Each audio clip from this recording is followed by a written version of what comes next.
Squat down slowly. Freeze. So you can see there's very little, if any, spinal motion here. There might be some. Let's go bottom out and just let your pelvis. Yeah. So what happened here? So that's, we call that, some people call it like a buckling or something. And with this, what amount of weight am I overly concerned that she's going to like blow her back out? No, but it's not something I really want her to do if she had like 500 pounds on her back, right? So there's also levels to this. If you're unloaded, if you're loaded, but it's just something to be aware of. Now round your upper back too. Yeah, so that's really crummy position. Okay, now come back up. Now just whatever's coming, just overly arch, like exaggerate your arch. Okay. So now someone might say this is a great looking squat, and I'd say I prefer this over the rounded version, but this is going to start to be problematic over time as well. So if you're saying like chest up to somebody who's overly flexible, that might not be a great cue for them. Someone who's overly tight, chest up might be a fine cue. So if I'm here saying chest up to get me neutral, but if I'm already here saying chest up might be get me overextended. So there's no good or bad cues. It depends on the person, depends on the situation. So over time, if she really arch harder. Spine doesn't go that way. Good. So and you can feel it's not going to feel it very comfortably. So that's what we want to try to have as neutral a position as possible. And the same thing when we deadlift, since we don't do deadlift, we do a conventional deadlift. So this go like so just kind of do like a stiff leg deadlift and just ramp over more. So you can kind of start to see there's some moment here, there's some movement here. So again, we're exaggerating, so the space is increasing here and decreasing on the other side. So the rib cage is getting closer to the pelvis. So if we're doing like something like a Romanian deadlift, so good. So she's got a really good range here. As we get stronger with our core, stronger with our upper back, get a little bit more flexible in our hips, we might be able to take this lower. Now if she goes any lower, just spinal motion, we're not moving at the hip anymore. Now come back. Now when you go very slow and just move your butt back. Watch the hips, hips, hips, hips, hips, hips, hips. Keep going. Back, back, back, back. So we want to move at the hip, we want to hinge at the hip and not the spine. Can you see it when she starts to fold? Good. Okay? Excellent. Nice job.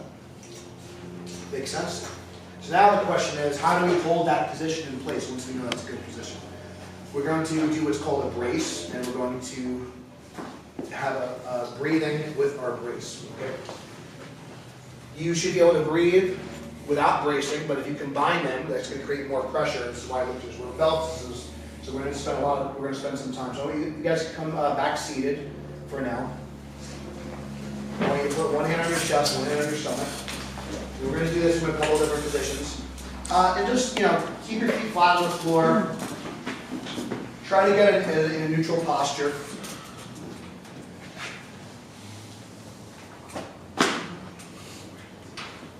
And just kind of take some normal breaths. Okay. Now from here, so you just kind of get some awareness. And now I want you to cross your arms like this. I want your elbows about parallel to the floor, so not down, not too far up, just neutral. I don't want you to think about what you normally do. Just don't think about correcting yourself. Just do what you normally do. Excuse me. I want you to take as deep a breath as possible in this position, and then I just want you to notice: are your elbows coming up, or are they remaining the same? Or are they dropping? Just notice what they do. So breathe through the nose. I want to hear you breathe. Breathe as hard as you can. Breathe into your belly as hard as you can. Exhale fully. So notice if your elbows are staying the same, they're dropping, or they're extending upwards. Good. So take another deep breath again. And exhale fully. Good. And relax. So I want you to just, did anyone feel like their elbows got taller as they breathed in? Did anyone feel like that? Good. A couple of people. Did anyone feel like their elbows stayed in the same position? Good. Did anyone feel like their elbows dropped a little bit? Okay. Good. So just something to be aware of. So what I'm looking for when we're lifting, just in general throughout the day, is we're getting what's called a belly breath or a diaphragmatic breath.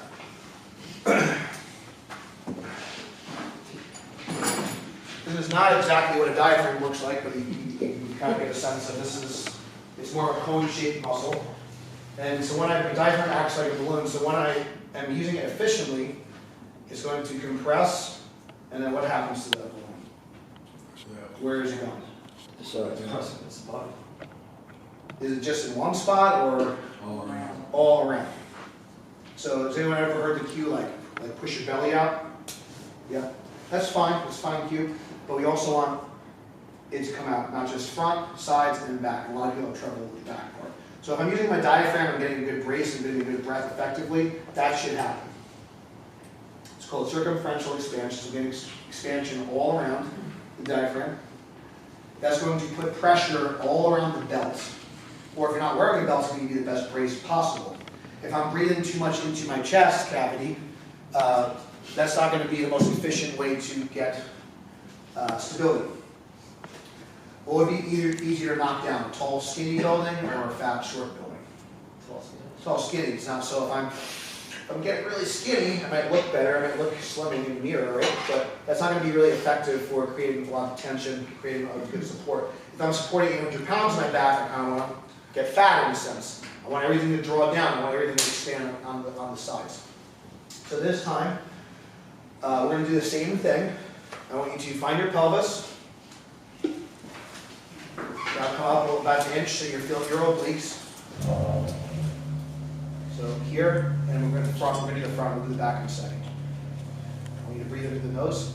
And I want you to, you're not bracing your stomach, you're not flexing your stomach. Feel your thumbs spread apart.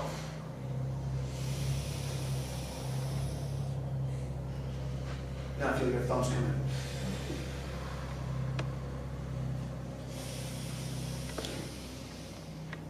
Let's do that 2 more times. Sit up nice and tall when you do this.